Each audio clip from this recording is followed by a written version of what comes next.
जय जय श्री सीताराम। भगवान शिव और पार्वती जी का बड़ा पवित्र संवाद चल रहा है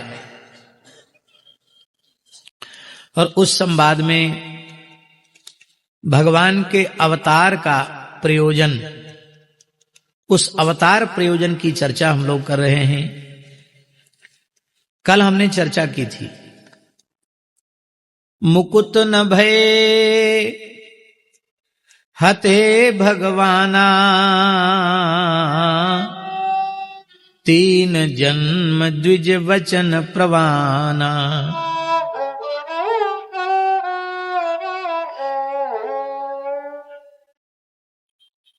नाम हम नहीं लेना चाहते हैं, जानकर भी। किसी महानुभाव ने कहा कि मुक्ति केवल श्री कृष्ण ही दे सकते हैं, दूसरा कोई मुक्ति नहीं दे सकता। और उन्होंने प्रमाण रूप में उद्धृत किया कि देखो, नृसिंह भगवान और वाराह भगवान हिरण्यकशिपु हिरण्याक्ष को मुक्ति नहीं दे सके, उनको रावण कुंभकर्ण बनना पड़ा। राम जी भी रावण कुंभकर्ण को मुक्ति नहीं दे पाए, उनको शिशुपाल दंतवक्त्र बनना पड़ा। और जब कृष्णावतार हुआ तब वो मुक्त हुए। ऐसी बात एक बड़े वक्ता ने, प्रामाणिक विद्वान ने कही। हमारा इस प्रकार की विचारधारा रखने वालों से अत्यंत विनम्र आग्रह है कि उन्हें श्री मानस जी का आश्रय अवश्य लेना चाहिए। सर्वग्रंथान परित्यज्य मानसम शरणम व्रज। मानस जी का आश्रय लेगा तो उसको कभी कोई संदेह होगा ही नहीं। कितना बढ़िया समाधान गोस्वामी जी ने किया। मुकुट न भय हते भगवाना, तीन जन्म द्विज वचन प्रवाना। एक बात हम और आपको कह दें, जीव के कल्याण में दो चीजें सबसे अधिक बाधक है। एक भगवद अपराध और दूसरा भागवत अपराध।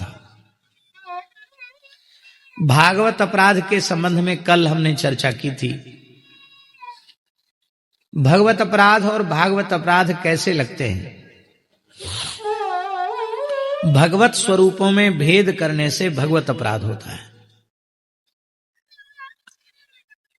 आपका सांप्रदायिक जो आग्रह है वो आपके अपने स्थान पर है,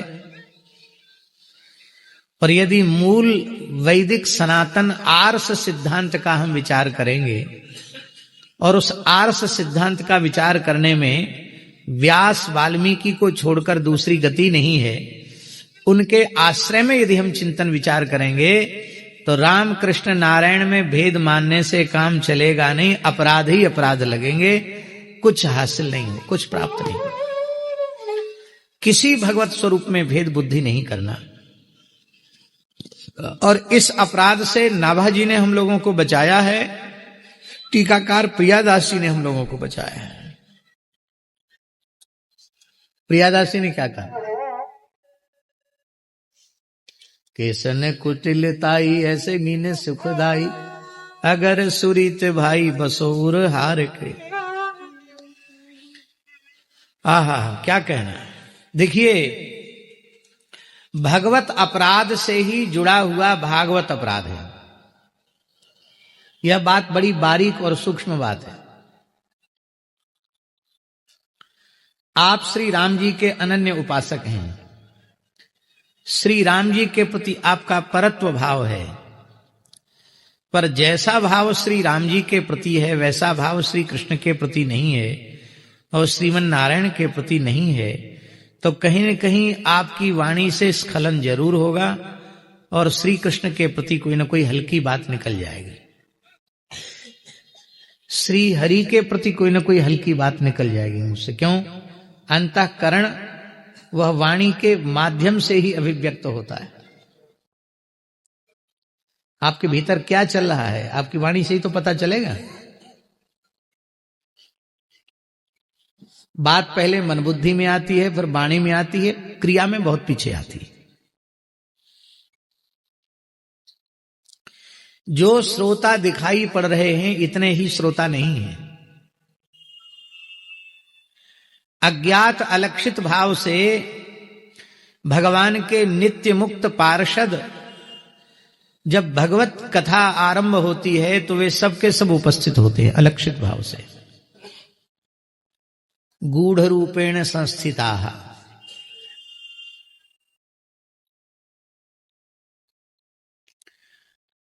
और उसमें ध्रुव जी बैठे हैं, कथा में ध्रुव जी बैठे हैं, और जिन ध्रुव जी का आराध्य उपास्य स्वरूप चतुर्भुज नारायण का स्वरूप है और वक्ता के मन में नारायण के स्वरूप के प्रति उतना भाव नहीं है, उसने कुछ हल्की बात कह दी तो ध्रुव जी को कितनी पीड़ा होगी। तो स्वरूप भेद करने से भागवत अपराध हो जाएगा। श्री कृष्ण के संबंध में हल्की बात कह देंगे तो श्री उद्धव जी बैठे हैं उनको कितनी पीड़ा होगी, अर्जुन बैठे हैं उनको कितनी पीड़ा होगी। नृसिंह भगवान के बारे में कुछ हल्की बात आप कह देंगे, सोच लेंगे, वाणी से कह देंगे तो प्रहलाद जी बैठे उनको कितनी पीड़ा होगी। अरे नृसिंह भगवान भी कोटि कोटि कंदर्प दर्प दलन करने वाला उनका स्वरूप है, पर हमारी आंख से नहीं, प्रहलाद जी की आंखों से देखो तो नृसिंह भगवान कितने सुंदर दिखाई पड़ेंगे। भूदेवी के नेत्रों से देखो तो वाराह भगवान कितने सुंदर दिखाई पड़ेंगे।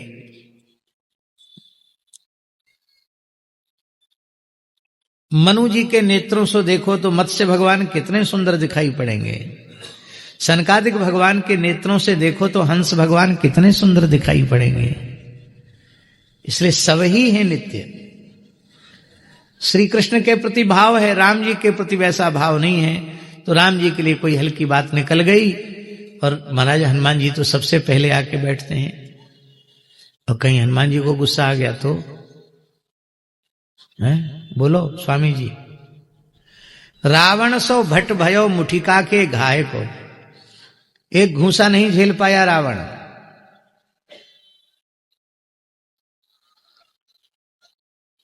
क्रोध तो आया हनुमान जी को, घूसा तो जमाया रावण को, लेकिन जमाते जमाते जैसी छाती के पास घूसा पहुंचा तो हनुमान जी थोड़े ढीले हो गए, खुद ही अपने संकल्प को थोड़ा शिथिल कर दिया। क्यों? ये एक ही घूसे से मर जाएगा तो फिर स्वामी की कीर्ति कैसे उजागर होगी। वह सेवक सेवक नहीं जो स्वामी की कीर्ति को उजागर न करे। श्री राम जी के हाथों रावण का उद्धार हो, इसी में राम जी का यश है। इसलिए यह जानकर हनुमान जी ने प्रहार थोड़ा ढीला कर दिया, हल्का कर दिया, नहीं तो एक घूसे का नहीं था रावण हनुमान जी के। क्योंकि हनुमान जी स्वयं घोषणा कर रहे हैं, न रावण सहस्रम में युद्धे प्रतिबलम भवेत शिलाभिश्च प्रहरतः पादपैश्च सहस्रशः। घोषणा कर रहे हैं हनुमान जी, अरे एक रावण की क्या चले, हजारों रावण भी युद्ध में मेरा मुकाबला नहीं कर सकते। कान खोलकर सुन लो। अर्दयित्वा पुरीम लंकाम अभिवाद्य च मैथिलीम समृद्धार्थो गमिष्यामि मिषताम सर्वरक्षसाम। इसलिए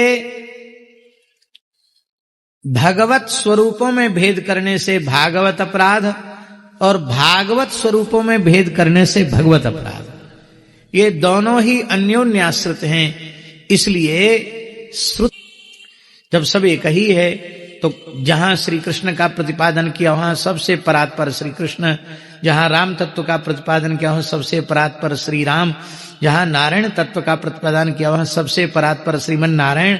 तो इनकी संगति कैसे होगी? एक प्रश्न है कि नहीं?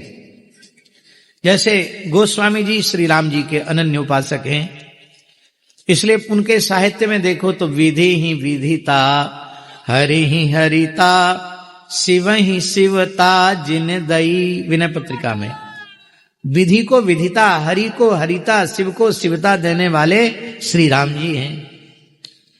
तो गोस्वामी जी अशास्त्रीय वाक्य नहीं बोल सकते। जग पेखन तुम देख निहारे, विधि हरि शंभु न चावन वारे, तेऊ न जान ही मरम तुम्हारा, और तुम ही को जान निहारा। उपजहि जासु अंश गुण खानी, अगणित लक्ष्मी उमा ब्रह्माणी इत्यादि। तो ये परत्व की जो बात है वो कहां से है, कैसे है, इस संबंध में भगवत कृपा से प्राप्त, गुरु कृपा से प्राप्त विवेक यह है, हमारे पूर्वाचार्यों का भाव है कि जो जिसका आराध्य इष्ट उपास्य स्वरूप है, उसका संपूर्ण समर्पण, उसकी सर्वथा परत्व बुद्धि अपने उपास्य स्वरूप के प्रति हो जाए। तो श्री राम जी के उपासक श्री राम जी के स्वरूप के प्रति परत्व बुद्धि रखें, श्री कृष्ण के उपासक श्री कृष्ण के प्रति परत्व बुद्धि रखें, श्रीमन नारायण के उपासक श्रीमन नारायण के प्रति परत्व बुद्धि रखें, पर उस परत्व बुद्धि का तात्पर्य है इष्टानुराग, उसका तात्पर्य भेद नहीं। श्रीमन नारायण के उपासक समझें कि जितने स्वरूप हैं वो सब हमारे श्रीमन नारायण के ही हैं। श्री रामोपासक समझें कि जितने भगवत स्वरूप हैं सब रघुनाथ जी के ही हैं। श्री कृष्णोपासक समझें कि सभी स्वरूप श्री कृष्ण के ही हैं। देखो हम उदाहरण आपको दे रहे हैं। श्रीमद् भागवत 10वें स्कंध में भ्रमर गीत में श्री राधा रानी क्या कह रही है, अब देखिए बड़ी बारीक बात है। आजकल अनन्यता का अर्थ समझते हैं कि हमने दूसरे स्वरूप की चर्चा कर दी तो हमारा धर्म भ्रष्ट हो गया। अरे राम राम, ये अनन्यता के नाम पर किया गया अपराध है। अपने आराध्य इष्ट स्वरूप को ही सब स्वरूपों में देख लेना, इसी का नाम अनन्यता है। तो श्री राधा रानी क्या कह रही है, मृगयूरिव कपीन्द्रम विव्यधे लुब्ध धर्मा, स्त्रियमकृत विरूपा स्त्रीजितः कामयानाम्,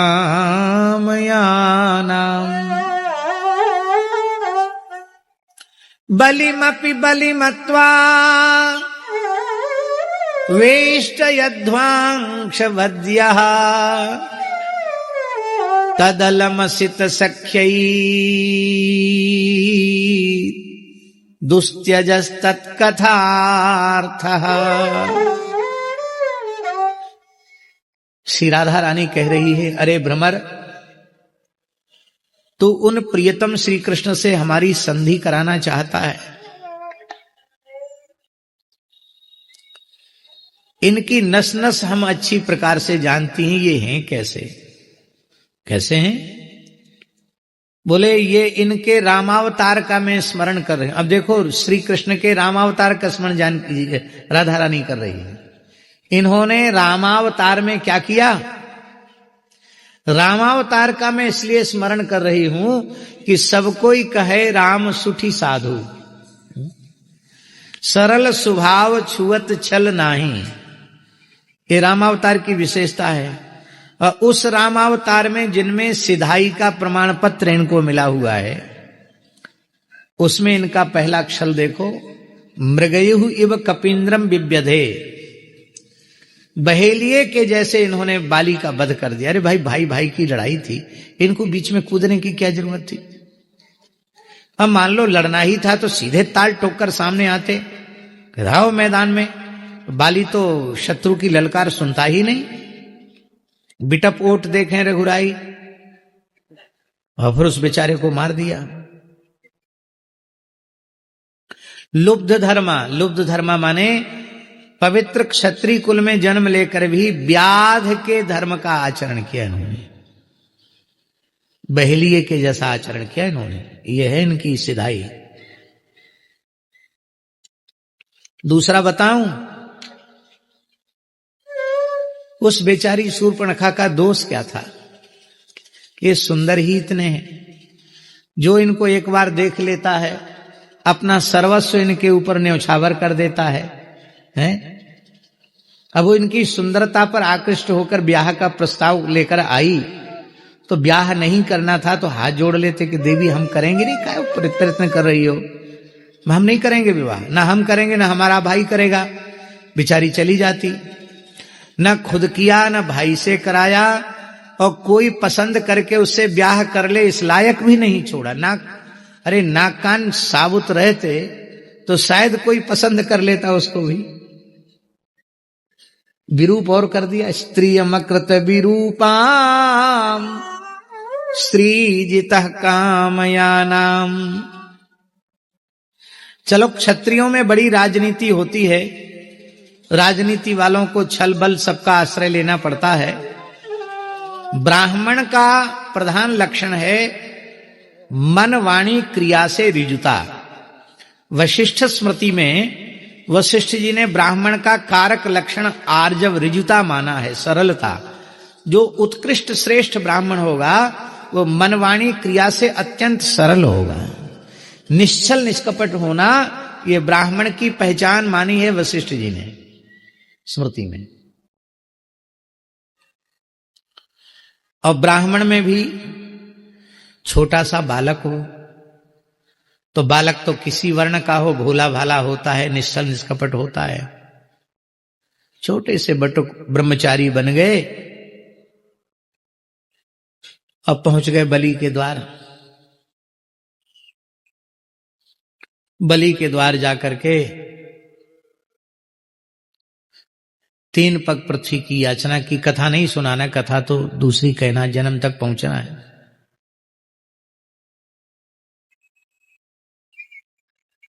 उस बेचारे ने चरण धोए, अर्घपाद्य मधुपर्क आदि निवेदित किया और कहा अद्य में सफलम जन्म, आज हमारा जन्म सफल हो गया, हमारा कुल पवित्र हो गया।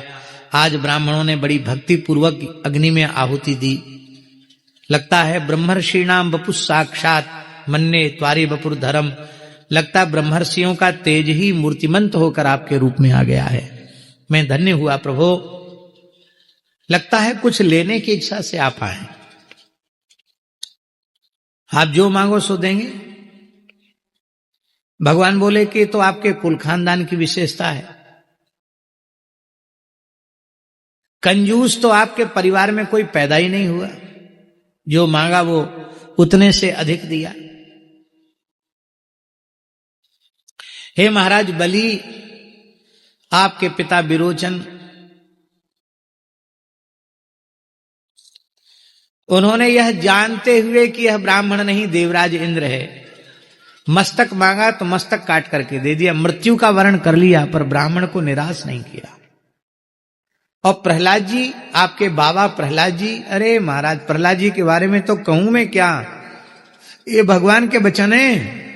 प्रहलाद उद्भाट यथोडुपः खे। जैसे आकाश में पूर्ण चंद्र की शोभा होती है, ऐसी भक्त अनंत आकाश में भक्त रूपी नक्षत्रों के बीच में श्री प्रहलाद जी को भगवान अपने मुखारविंद से चंद्रमा कह रहे हैं, पूर्ण चंद्र कह रहे हैं। नक्षत्र, अनंत नक्षत्र राशि के बीच में जैसे पूर्ण चंद्र की शोभा होती है, शरद पूर्ण चंद्र की शोभा होती है, ऐसे ही अनंत भक्तों में प्रहलाद जी की महिमा तो पूर्ण चंद्र के समान है। और आपके परबाबा हिरण्यकश्यप हिरण्याक्ष, क्या कहना महाराज। भगवान ने छल का आश्रय लेकर उनको मारा, नहीं तो बड़ा मुश्किल था उनको मारना। और यहां तक भगवान ने कह दिया कि आज भी हिरण्याक्ष के बल का स्मरण करते हैं। जब भगवान बारह तो अपने को पराजित उसे विजयी मानते हैं, इतना ताकतवर था। आपके पुरखा हिरण्यकश्यप बड़े ताकतवर थे। महाराज पूरी वंश परंपरा की जय जयकार कर दी ठाकुर जी ने। एकदम प्रसन्न हो गया, खिल उठा बलि। बोला महाराज जरूर मांगो। तो लगता है आप या तो महान योगेश्वर हैं, आपने योग बल से इस बालक की सी अवस्था को धारण कर रखा है, आपकी आयु बहुत बड़ी है, देखत बालक बहुकालीना। अथवा आपने गुरुकुल में जाकर इतिहास विषय पर पीएचडी डिलीट किया होगा। इतना बढ़िया आंखों देखा हाल आप सुना रहे हैं, आपकी वाणी बड़ी मनोहारिणी है, बहुत मीठा बोलते हैं, क्या चाहिए? भगवान बोले ज्यादा नहीं, हम तो संतोषी ब्राह्मण हैं। पदानि त्रीणि दैत्येंद्र सम्मितानि पदा ममो, अपने पैर के नाप से मात्र 3 पग पृथ्वी हमको चाहिए।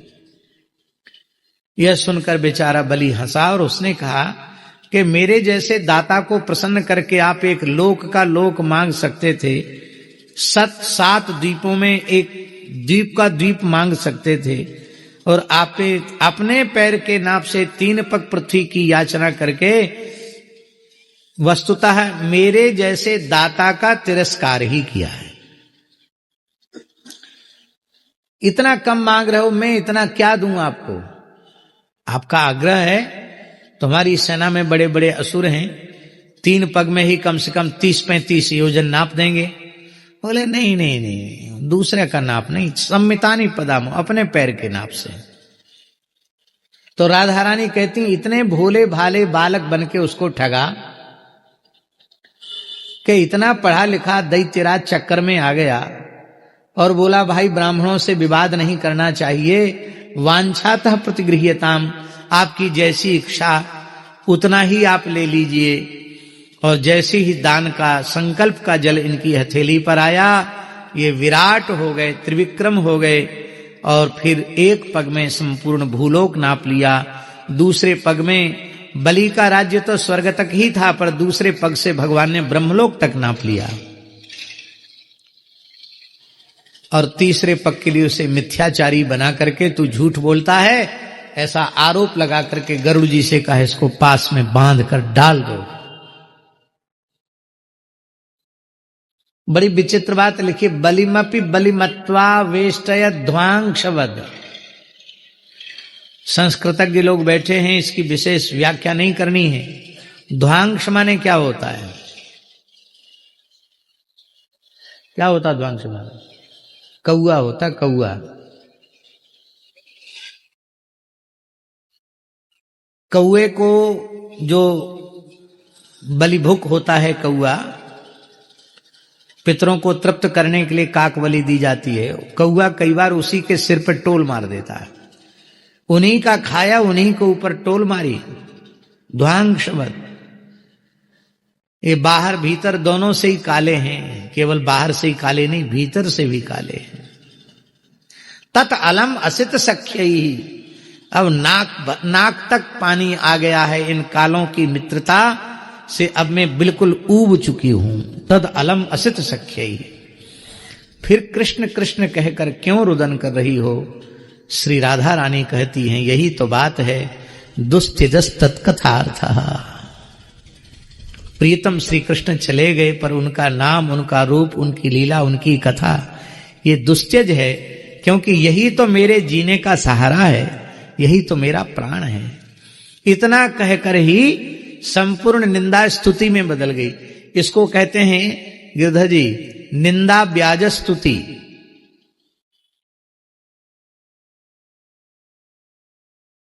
निंदा नहीं, ये कहने में लगती है निंदा, पर वो वस्तुतः स्तुति है। और हम लोग बड़े भाग्यशाली हैं, वामन भगवान का स्मरण यहां इसलिए भी उचित है क्योंकि वामन भगवान के अवतार की भूमि है बक्सर। पुराण के प्रमाण के अनुसार तो है ही, इस वर्तमान युग के महान मनीषी पूज्यपाद धर्म सम्राट स्वामी करपात्री जी महाराज भी इस बात को मानते थे कि दशावतारों में वामन अवतार की प्रादुर्भाव भूमि बक्सर है। और वामनेश्वर का करपात्री जी ने पूजन भी किया था। और पूज्य श्री डोंगरे जी महाराज भी वामन भगवान की अवतार भूमि बक्सर को मानते थे।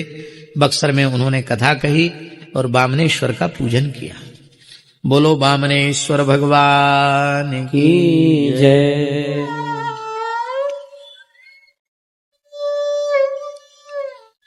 तो अब देखिए, हम इस अंश में इसका स्मरण कर रहे थे कि रामावतार की लीला और वामन अवतार की लीला, दो लीलाओं का राधा रानी स्मरण कर रही हैं। लेकिन वामन रूप में प्रकट होने वाले भी श्री कृष्ण हैं और श्री राम रूप में प्रकट होने वाले भी श्री कृष्ण। इसको अनन्यता कहते हैं। दूसरा एक उदाहरण हम आपको दें, ये तो और प्रत्यक्ष उदाहरण है। कृष्णावतार की लीला में स्यमंतक मणि के प्रकरण में भगवान का जामवंत जी से युद्ध हुआ। 27 दिन 27 रात तक युद्ध चला। 28वें दिन भगवान ने ऐसा कसकर घूंसा जमाया कि एक घूंसे में ही जामवंत जी महाराज की नस नस ढीली हो गई, उनके मुख से रक्त आ गया और उनको मूर्छा आ गई। एक घड़ी माने 24 मिनट की मूर्छा आ गई उनको। जब होश में आए जामवंत जी तो सोचने लगे कि एक घूंसे में हमारी ये हालत कर देने वाला परमात्मा के अतिरिक्त कोई नहीं हो सकता। तो जब भगवान की ओर उन्होंने देखा तो बोले, प्रभु मैं आपको पहचान गया। अब देखो, भगवान कृष्णावतार के स्वरूप में हैं और द्वारकाधीश स्वरूप में हैं भगवान चतुर्भुज हैं। चतुर्भुज द्वारकाधीश श्री कृष्ण जामवंत जी के सामने खड़े हैं, पर अनन्यता कैसी है? बोले, प्रभु मैं आपको पहचान गया। भगवान बोले, क्या पहचाने? यस्येष दुत्कलित रोष कटाक्ष मोक्षैः वर्त्मादिशत् क्षुभित नक्रतिमिंगलोब्धिः सेतुः कृतः स्वयस उज्ज्वलिता च लंका रक्षस्सिरांसि भुवि पेतुर्षुक्ष्यतानि। हे प्रभु, आप मेरे आराध्य श्री राम हैं। आपने तनिक भ्रुकुटी टेढ़ी कर दी तो समुद्रों का जल खोलने लग गया था। समुद्र का जल खोलने लग गया था। आपने समुद्र पर सेतु का निर्माण किया और आपके रोष से लंका दग्ध हो गई। आपके अमोघ बाणों से राक्षसों के रावण के मुंड सिर कट कट करके गिरने लगे। वही लंका में रण पराक्रम करने वाले मेरे आराध्य प्रभु श्री राम हैं। मैं आपको पहचान गया। अब श्री कृष्ण सामने खड़े हैं, संवाद उनसे हो रहा है, पर वो राम जी का स्मरण कर रहे हैं, क्योंकि श्री राम जी का स्वरूप ऐसा तनमन प्राण में बसा हुआ है कि चतुर्भुज श्री कृष्ण के स्थान पर भी धनुर्वाणधारी द्विभुज श्री राम जी ही उनको दिखाई पड़ रहे हैं। यह अनन्यता है। इसलिए अनन्यता का मतलब यह नहीं है कि केवल एक इष्ट आराध्य की महिमा गा करके अन्य स्वरूपों की, उनकी उपासना की, उनके मंत्रों की उपेक्षा करना, ये नहीं है। उसका अर्थ है अपने आराध्य स्वरूप का ही सब स्वरूपों में दर्शन कर लेना। ये तो भगवत अपराध और भागवत अपराध, तो रामकृष्ण नारायण में भेद जो मानते हैं वो भले ही ऐसा कह सकते हैं कि देखो राम जी ने और नृसिंह भगवान ने और वारा भगवान ने मोक्ष नहीं दिया, मोक्ष तो श्री कृष्ण ने दिया। ये वही कहेगा जिसकी भगवत स्वरूपों में भेद बुद्धि है।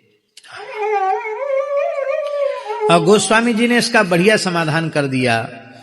मुकुत न भय हते भगवाना, तीन जन्म द्विज बचन प्रमाना।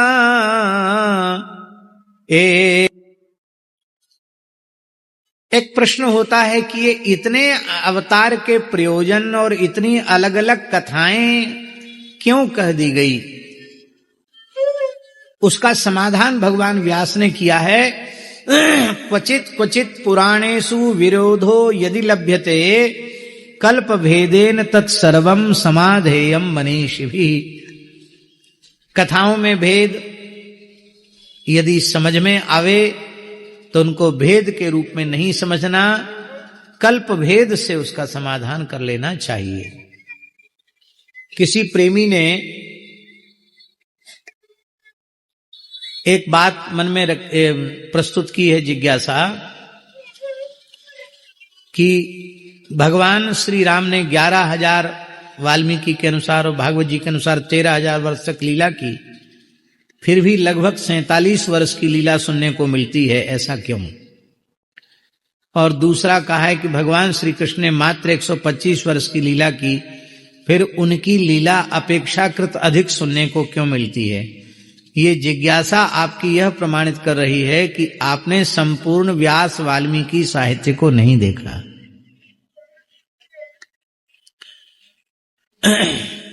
श्री राम चरित्र कितना बृहद है, कितना विस्तृत है, इसको हम केवल एक श्लोक से कहना चाहते हैं।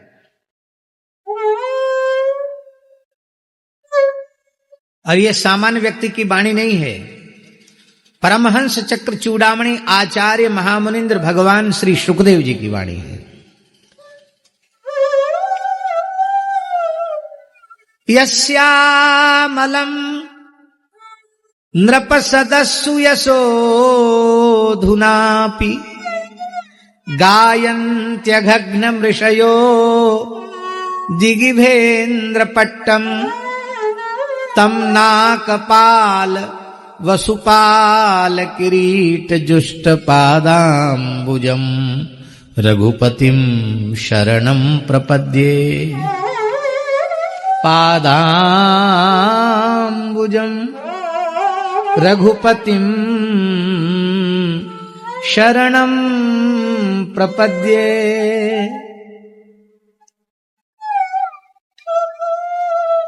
नृप सदस्सु अधुना अपि, सुखदेव जी करें, इस समय भी राजाओं की सभाओं में सर्व पाप विनाशकारी श्री राम के चरित्र को तपोधन ऋषि गाते रहते हैं। प्रत्येक राजा के दरबार का यह आवश्यक नियम है कि पहले श्री राम कथा गाई जाती है, इसके बाद राजकाज का आरंभ होता है। गायन्त्यघग्न मृषयो दिग्भेन्द्र पट्टम, कितना गाया गया, कितना गाया जा रहा है रामचरित्र? बोले इतना गाया जा रहा है, इतना गाया जा रहा है कि श्री रामचरित्र के व्याख्यान की उज्ज्वलता के कारण दिशाओं के जो 10 दिग्गज हैं, काले काले गजेंद्र, उनके जो काले काले मस्तक, वो रामचरित्र की उज्ज्वलता से चमक गए, उज्ज्वल हो गए। राम जी जिस चौकी पर अपना चरण पधराते हैं, उस चौकी को तम नाकपाल वसुपाल किरीट जुष्ट, देवराज इंद्र, कुबेर, वरुण, अग्नि, ये सब उस चौकी को अपना मस्तक झुका करके प्रणाम करते हैं। ऐसे राम जी के चरणों में हम प्रणाम करते हैं। और सुखदेव जी कृष्ण कथा सुनाने के पहले कह रहे हैं, राम कथा के लिए कह रहे हैं सुखदेव जी, तस्यानुचरितम राजन ऋषिभि तत्वदर्शिभि श्रुतम ही वर्णितम भूरि त्वया सीता पतिर्मुहु। ये बड़ी विशेष बात है। हे राजन, तत्वदर्शी ऋषियों के द्वारा आपने असंख्यों बार श्री राम कथा का श्रवण किया है।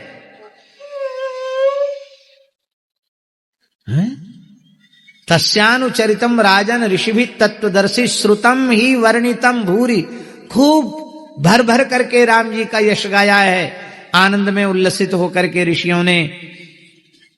इसलिए मैं आपको रामचरित्र संक्षिप्त सुनाऊंगा। इसलिए ये जो आरोप है केवल 47 वर्ष का चरित्र है, 47 वर्ष का नहीं, रामायण शतकोटि अपारा, हम लोगों ने देखा ही कितना है। यह रामचरितमानस देखा है या अधिक से अधिक श्री वाल्मीकि रामायण को देखा है, पर केवल संपूर्ण व्यास साहित्य को भी आप देखें, अष्टादश पुराणों को देखेंगे तो रामचरित्र बहुत विस्तृत प्राप्त हो जाएगा आपको। और सभी भाषाओं में राम जी का चरित्र लिखा गया, सभी कवियों ने श्री राम जी का चरित्र लिखा, इसलिए वस्तुतः राम जी का अनंत चरित्र है। दूसरी बात, जो 47 वर्ष का चरित्र है, राम जी के अनंत चरित्रों में मानव जाति के लिए सर्वोपरि प्रेरणा इन 47 वर्षों के ही चरित्र में प्राप्त होती है, इसलिए को उन्हीं को बार बार गाने और कहने की परंपरा है।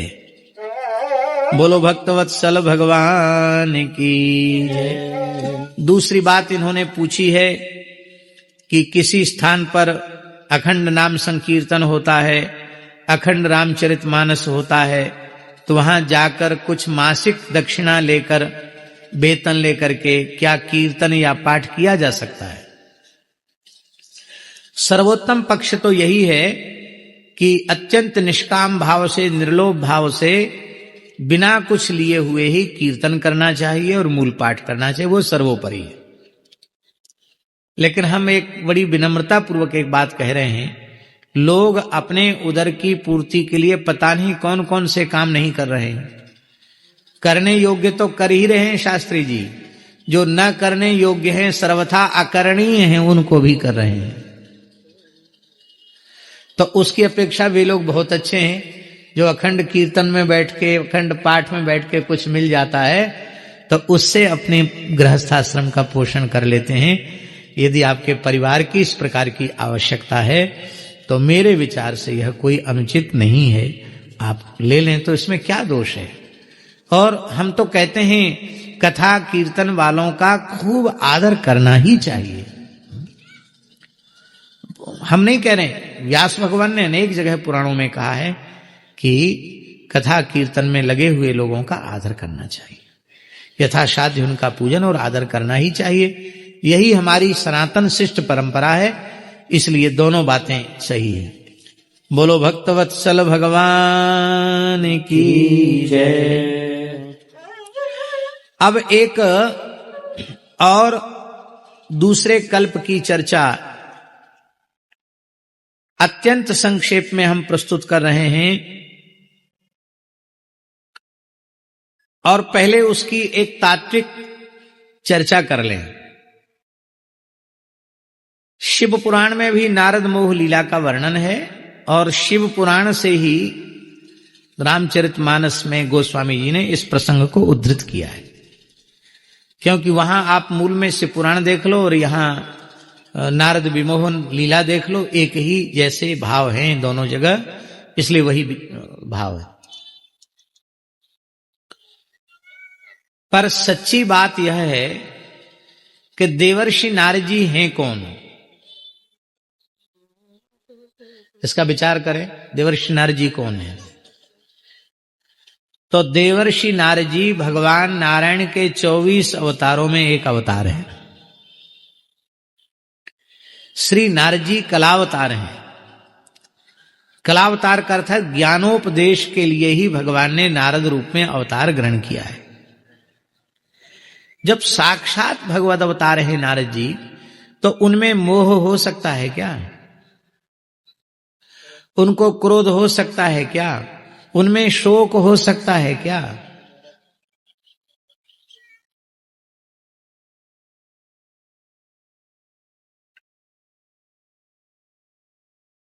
नहीं हो सकता ना। फिर नारद मोह क्या है? ये नारद मोह नहीं है, हम लोगों के मोह के भंग करने की लीला ही नारद मोह लीला है। बड़े लोग हमारे जैसे कलिमल ग्रसित मलिन हृदय जीवों को सिखाने समझाने के लिए अभिनय करते हैं, नाटक करते हैं, और उस नाटक का एकमात्र प्रयोजन होता है जीव जगत का कल्याण, जीव जगत का शिक्षण। यही उस नाटक का प्रयोजन होता है। इसलिए वस्तुतः नारद जी में न शोक है न मोह है, नारद जी के प्रति वह बात नहीं रखनी।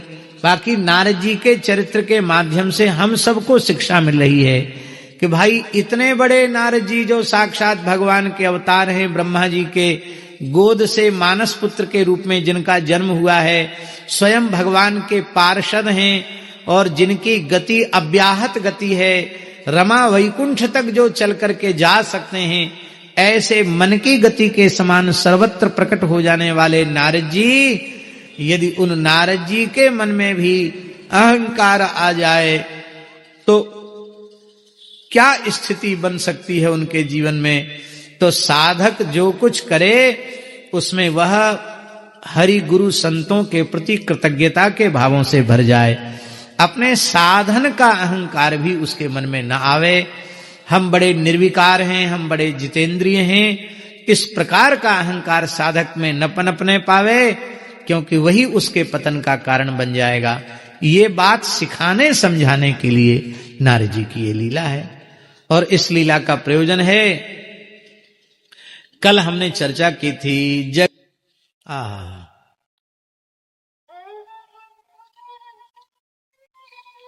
कथा आप सबको ज्ञात है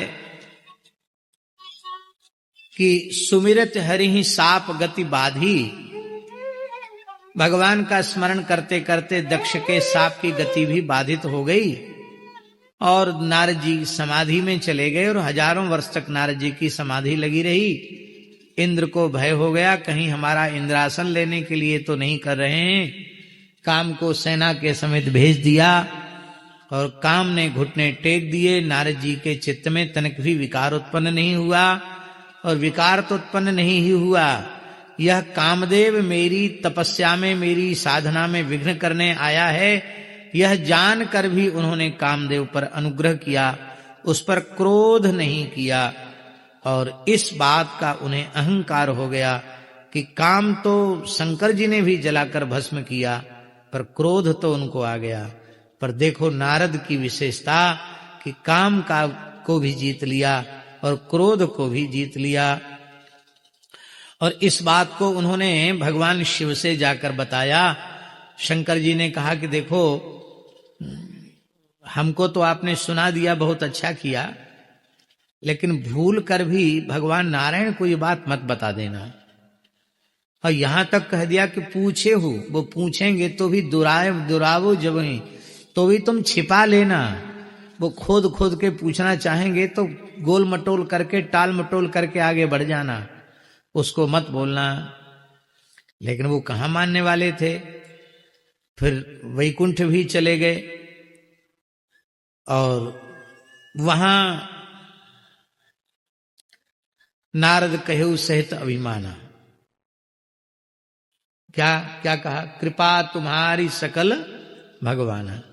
देखो यहां तक तो बिल्कुल ठीक है, कृपा तुम्हारी सकल भगवाना, लेकिन इसमें दैन्य भाव न हो करके नारद कहु सहित अभिमाना, यह एक हम लोगों के लिए इसका मतलब है कि दैन्य भी दिखावटी न हो।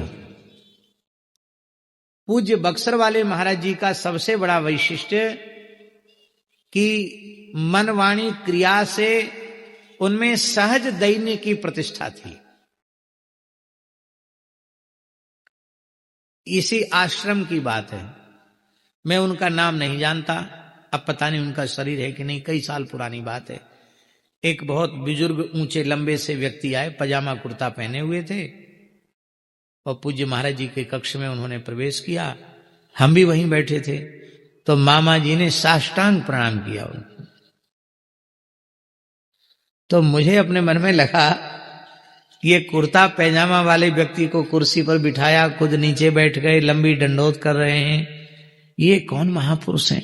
न मस्तक पर तिलक है, न कंठी है, तो ऐसे गृहस्थ व्यक्ति हैं, कोई धोती कुर्ता भी नहीं पहने हैं, कुर्ता पजामा पहने हैं, वो महाराज जी इनको लंबी दंडोत कर रहे हैं। हमने नहीं किया, हम तो तमाशा देख रहे थे। तो वो समझ गए कि ये क्या मन में सोच रहे हैं। बोले भैया ये हमारे गुरुजी हैं, इनके चरणों में बैठकर हमें कुछ पढ़ने का अवसर मिला है।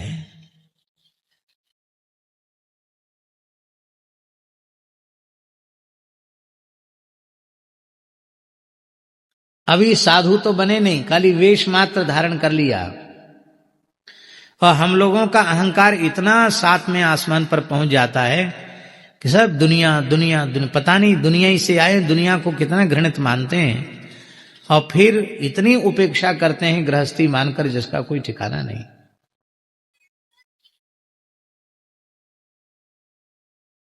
अभी हमारे वृंदावन के श्री पांडे जी जो वेदांत विभागाध्यक्ष रहे, और छा गए। तो उनसे तो कभी मामा जी पढ़े हों ऐसी कोई बात ही नहीं थी, लेकिन उनको पता चला कि पूज्य पांडे जी आए हैं, तो उनको भी उन्होंने प्रणाम किया, पूरा साहित्य दिया और गुरुदेव गुरुदेव कहकर ही संबोधन किया। एक बूढ़े महात्मा आए सुदामा कुटी में, वो थोड़े खींच के महाराज जी से बोले, भक्तमाली जी से, कि महाराज हम एक बात पूछने आए हैं, मामा जी के कितने गुरु हैं? हम लोगों का तो एक ही गुरु है, मामा जी के कितने गुरु हैं? महाराज जी हंसने लगे, बोले ऐसा क्यों? कहते वो इतने गुरुओं का नाम लेते हैं, वो गुरुदेव सरकार, वो गुरुदेव सरकार, वो गुरुदेव सरकार, तो कितने गुरु हैं मामा जी के? तो उस समय महाराज जी बोले एक साखी, और महाराज जी के मुख से ही सुन करके वो साखी हमने स्मरण की, याद की। हरिराम व्यास जी की साखी है। महाराज जी बोले मामा जी भक्तमाली हैं, और भक्तमाल का सिद्धांत क्या है आप जानते हैं? हरिराम व्यास जी ने अपनी साखी में कहा, क्या कहा? आदि मध्य अरु अंत में यह रसिकन की रीति। बहुत प्यारी साखी है। आदि मध्य अरु अंत में यह रसिकन की रीति, संत सवे गुरुदेव हैं, व्यास ही यह परतीति। संत सवे गुरुदेव हैं, व्यास ही यह परतीति। इससे एक बड़ी ऊंची बात है, यदि इस सिद्धांत को आप नहीं मानेंगे तो क्या होगा? तब गुरुजी प्रत्यक्ष रूप से जब तिरोहित हो जाएंगे तो हमारे जीवन में मनमानीपन आ जाएगा, माने किसी न किसी रूप में स्वेच्छाचारिता हमारे जीवन में आ जाएगी। लगे अब गुरुजी तो है नहीं, अब तो हम जैसे चाहें वैसे रहें, जैसे जिए वैसे जिए। अब गुरुजी थोड़ी, गुरुजी होते तो कुछ कहते, गुरुजी तो है नहीं।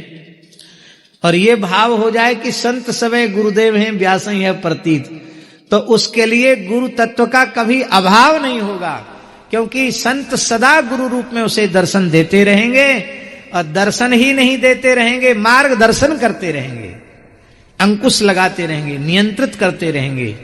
और उसमें फिर जीवन कैसा होगा? वो तो जीवन अपने लिए ही उपयोगी नहीं, संपूर्ण राष्ट्र और समाज के लिए उपयोगी हो जाएगा। हम फिर एक बार स्मरण करें पूज्य पंडित जी महाराज, पूज्य पंडित श्री गया प्रसाद जी महाराज, उनका वाक्य है, साधक स्वतंत्र नहीं और स्वतंत्र साधक नहीं।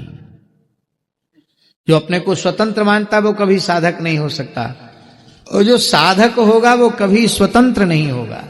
वो निरंतर भगवत भागवत पारतंत्र में ही जीवन यापन करता है, और ये तब होगा जब सब संतों में गुरु रूप का दर्शन करें। और इस संबंध में भक्तमाल का एक चरित्र है। शिष्य, उसका ज्ञान, उसकी भक्ति, उसका वैराग्य परिपूर्ण था, साधुता के समस्त लक्षण उसमें विद्यमान थे, पर एक कमी थी उस शिष्य में, और ऐसी कमी देखने वाले को ही गुरु कहते हैं। गुण देखने वाले को गुरु नहीं कहते, शिष्य का दोष देखने वाले को गुरु कहते हैं। किसी का दोष नहीं देखना चाहिए शास्त्री जी, पर गुरु जी को शिष्य का दोष जरूर देखना चाहिए। गुण समझ में आवे तो मौन हो जाए, कुछ न कहे, पीठ पीछे भले ही कुछ कह दे, सामने उसकी प्रशंसा न करे, पर छोटा भी कोई दोषाभास भी दिखाई पड़े तो एकदम टूट पड़े उसके ऊपर के, ऐसा कैसे तुमने किया।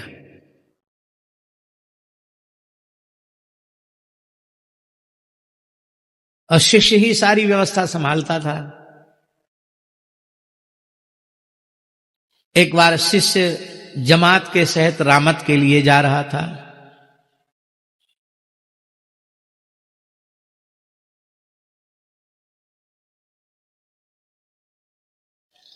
तो गुरु जी को साष्टांग प्रणाम किया, आसन वासन कमंडल रख के, कहो वत्स कहां जा रहे हो?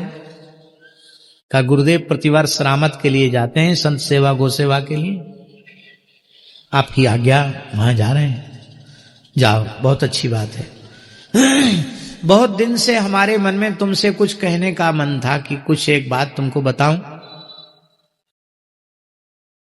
तो शिष्य सावधान होकर बैठे, हमारा बताएं, कृपा करें, बताएं। बोले नहीं नहीं, इस समय तुम द्विचित हो, यात्रा का मन बन गया है, आसन वासन लेके आए हो, ये हड़बड़ी में सुनाने वाली बात नहीं है। रामत करके लौट के आओ और बाद में हम तुमको समझाएंगे। तो शिष्य ने हठ नहीं किया, नहीं नहीं पहले बात बताओ, क्या बात है, क्यों नहीं बता रहे हो, क्यों छिपा रहे हो हमसे, बताना पड़ेगा, और नहीं तो और किसी को भेज दो रामत के लिए। ऐसा होता है, चेले ऐसा करते हैं, आप हमसे ही छिपा रहे हैं, क्यों नहीं बता रहे हैं। पर शिष्य ने कहा जो आज्ञा गुरुदेव। और रामत करके जब शिष्य लौट के आया तो स्वामी रहो समाय दास दर्शन को आयो। गुरुदेव भगवान के बुलावे पर चले गए नित्य साकेत, और शिष्य आया तो गुरु की गिरा विश्वास फेरी सब घर में ले आयो। गुरु जी का शरीर गंगा जी के किनारे पहुंच गया था जल समाधि के लिए। वो महाराज जी हठ पूर्वक शरीर को लेकर के आस्थान में आ गया शिष्य। लोग कह रहे थे कि कैसा पागल है, मृत शरीर कहीं स्मशान से लौट करके आश्रम में आता है क्या? एक नहीं सुनी उसने, गुरुजी का शरीर ले आया और गुरुजी को पौढ़ा करके साष्टांग प्रणाम करके कहा कि गुरुदेव आपने कहा था कि तुम लौट कर आओगे तब मैं तुम्हें कुछ बताऊंगा। तो गुरु साक्षात परब्रह्म, आप तो सच्चिदानंद परब्रह्म का स्वरूप हैं, आपकी कोई बात झूठी कैसे हो सकती है? आप ये प्राण विसर्जन का नाटक कर रहे हैं, कौतुक कर रहे हैं, पर मैं जानता हूं आप केवल मेरी परीक्षा ले रहे हैं। भगवान आप अपनी वाणी को सत्य कीजिए। और ऐसा कह करके चरणों में प्रणाम किया। और हमारे पूज्य गुरुदेव भक्तमाली जी कहते थे कि उसने आर्त भाव से पुकारा, गुरुदेव गुरुदेव गुरुदेव। तो उसकी आर्त वाणी सप्तावर्ण भेद करके नित्य साकेत तक पहुंच गई। वहां भी गुरुदेव गुरुदेव गुरुदेव शब्द गूंजने लग गया। और वस्तुतः गुरुजी साकेतवासी हो गए थे, गुरुजी सीताराम जी की सेवा में थे। युगल सरकार ने मुस्कुरा के कहा अब पक्का चेला है, अब तो जाना पड़ेगा। तो महाराज यद्गत्वान निवर्तन्ते तद्धाम परम मम। बोले ये कानून बनाने वाला कौन है? हम ही है ना कानून बनाने वाले, कि वहां जाकर कोई लौटता नहीं। तो जो कानून बना सकता है वो कानून में रद्दो बदल भी कर सकता है, उसको बदल भी सकता है कानून। इसलिए मेरी आज्ञा है, जाओ फिर लौट करके आना, जाओ। तो गुरुजी आ गए, देह में आ गए गुरुजी।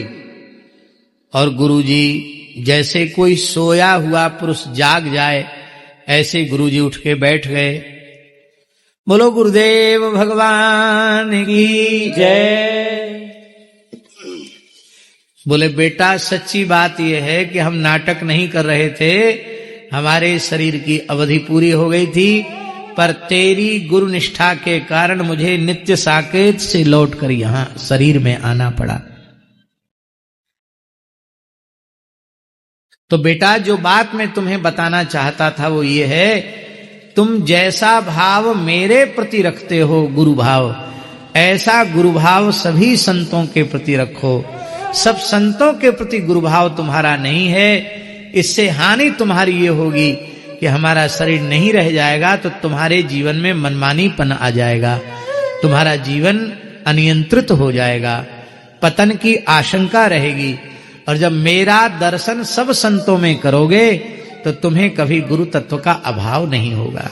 इसलिए गुरु निष्ठा की पूर्णता है सब संतों में गुरु तत्व का दर्शन करना। और इस निष्ठा का प्रत्यक्ष दर्शन यदि किसी में होता था तो वो पूज्यपाद श्री बक्सर वाले महाराज जी में इस निष्ठा का पूर्ण रूपेण दर्शन होता था। संत सवै गुरुदेव हैं, व्यास ही है प्रतीति। भीख मांगते हुए किसी भिक्षुक से भी कभी उन्होंने कोई गीत सुना तो उसका भी स्मरण बड़े आदर पूर्वक कथा में कह करके तब उसके पद को वो गाते थे। ऐसी कृतज्ञता के भावों से भरा हुआ व्यक्तित्व पूज्य बक्सर वाले महाराज जी के जैसे बक्सर वाले महाराज जी ही थे, दूसरा कोई नहीं। अब न आंख तरी आवत को।